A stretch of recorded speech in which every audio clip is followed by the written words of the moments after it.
all love, which is cricket. I'll start with you, Sachin. And you've heard this many, many times before. You carried the weight of a billion expectations every single time you've held the bat, or as you rightly pointed out, held the ball in your hands as well now. How did you manage that pressure? And what can some of the CEOs or business leaders sitting here learn from that in order to be able to handle public expectations? First of all, how lovely it is to be back here. Thank you so very much for inviting me. Pressure, according to me, is it depends in which direction you experience pressure. I'll tell you a story. We were in 2011 in Bengaluru before the World Cup. We had a camp, and in that camp, the natural topic was, how do we deal with the expectations from the entire nation? Because wherever you go to a hotel lobby, somebody will catch you and say, you have to win this World Cup, you're taking a flight. Air hostess or the other passengers would tell you, wherever room service would come and say that you have to win this tournament. So how do we deal with this? He said that we have to think differently. It is about believing that 1 billion plus people are not actually sinking you down where the pressure is on your shoulder. They are behind you, and which will help you propel forwards. And that is exactly what we did, because I feel when you're walking out to bat and nobody is expecting anything from you, possibly you're at a wrong place.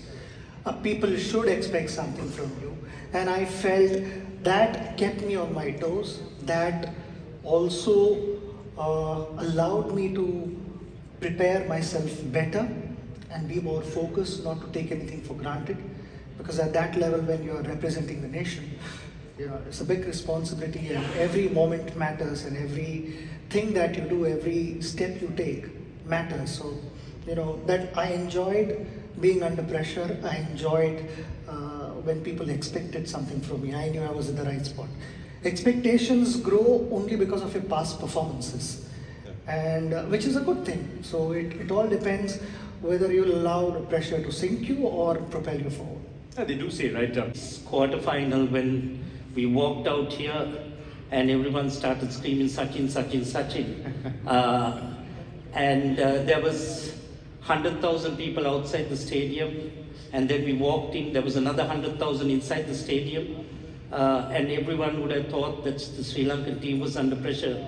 The first thing I told myself was, well, look, we are not the ones who are under pressure. It's the Indians who are under pressure, because there's 200 people who's expecting a lot from these 11 players. So I think it's a case of how you handle pressure in tight situations, and I think it's something. 23 years old when this World Cup final happened. I just winged it, man. There was no, I was too young to understand what pressure was.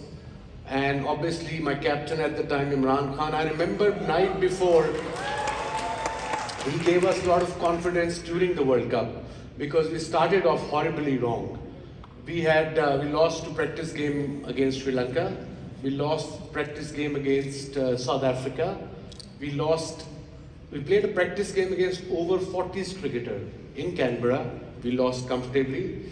But our captain said we'll win the World Cup, because he had a goal, he had an image, a vision that he wanted to build a cancer hospital. So that confidence gradually, I think as a young boy, just creeped in all of us. And once we started winning, and then we 70 all out against England in Adelaide, it rained, we got 1 point. And at one stage, Australia had to beat New Zealand, if I remember, West Indies, and we had to beat Australia, yes. And it all happened.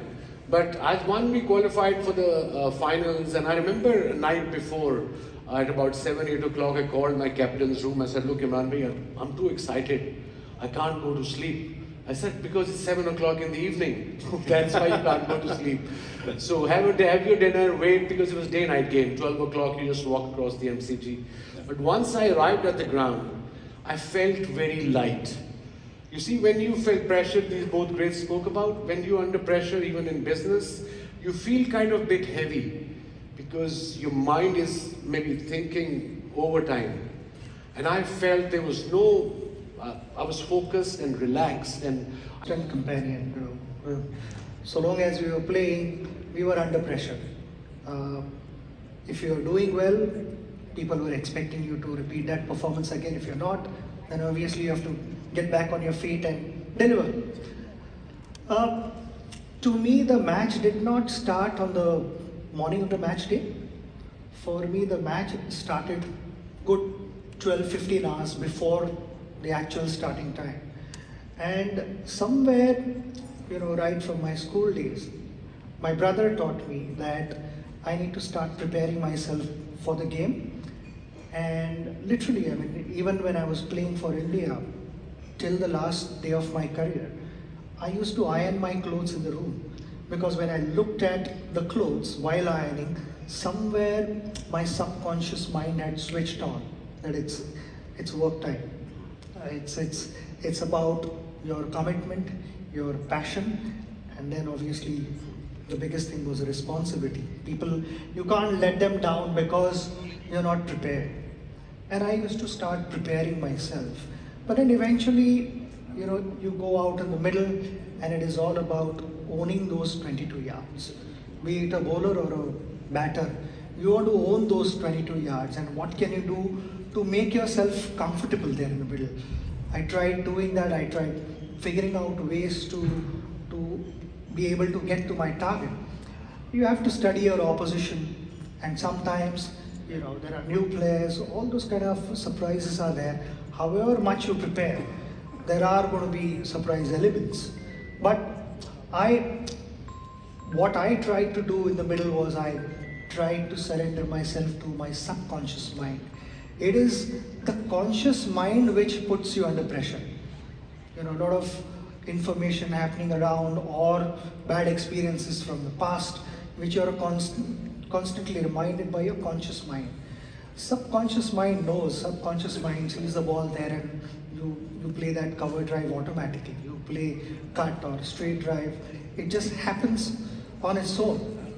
I don't have that much time. When Wasim used to bowl, we hardly got like 0.45 seconds to react once the ball was released. So in that much time, you cannot be telling yourself that, okay, this is a straight drive ball, so I'm going to hit a straight drive.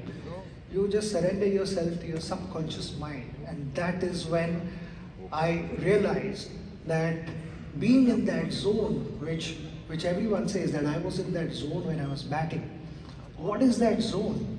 That zone is when you've surrendered yourself to your subconscious mind. And that is when cricket is played at its best. Such a question, quick one. Can you train your subconscious mind? Can anyone train? Yes, I think there were occasions where there were a lot of things going on in my head, and that's when I kind of figured out that the release point, or rather when the bowler starts running in, that is when all those negative thoughts somehow start getting in your head. And even before the bowler has bowled, you've played possibly 3-4 deliveries. Could this be a yorker? Could this be a bouncer or outswinger? And you start setting yourself up for those deliveries even before the ball is released. So you are playing multiple deliveries in that much time, in 0.45 seconds. And that is the time when I realized that if you keep your mind occupied with something else, then your subconscious mind takes over. Because when your conscious mind is occupied, automatically the subconscious mind takes over, and that is the idea. That is what I tried to do when one was under pressure and preparation. It worked beautifully, and suddenly then you go back to the dressing room and you look at what has happened. This actually it happened to me on a few occasions where I went back to the dressing room and I thought it was wow, really nice. I can distinctly remember the wagon wheel of the famous Sydney knock, where 78% of your runs just came on the leg side. That was consciously avoided. Very much.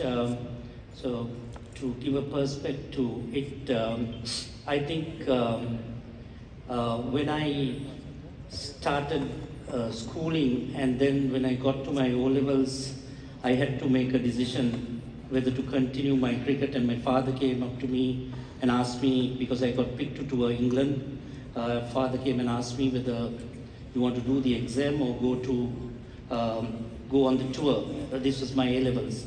And then obviously being a passionate sports person, I obviously said that I would like to go on the tour, and that I'll definitely... Comes with your hard work and homework. Nothing comes easy in life.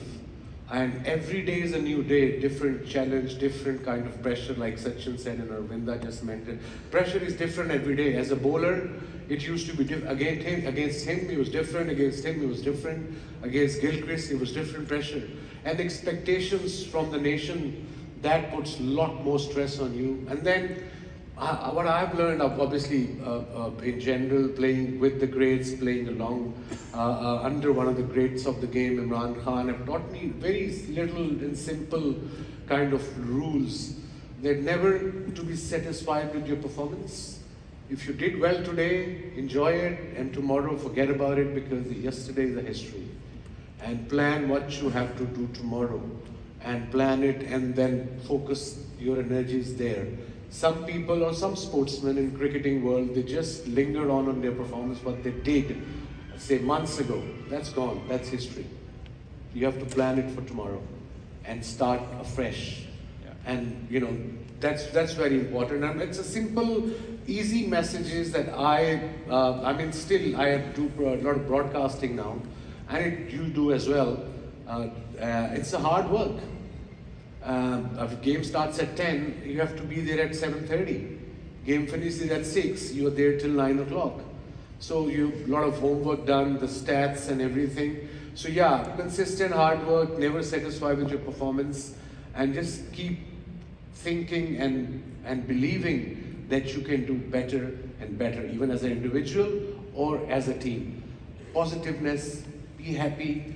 It's easier said than done. Nowadays, I think, you know, I thought social media will obviously, eventually when it started, say, good 10 years ago, I thought it'll be great for knowledge, for spreading the love. For unfortunately, it's slightly gone the opposite way. It's a bit toxic, a bit. So I think in this day and age, to be happy, I think that's the good start. And then everything will follow, in my opinion. Yeah, try and stay in the present, look ahead to tomorrow.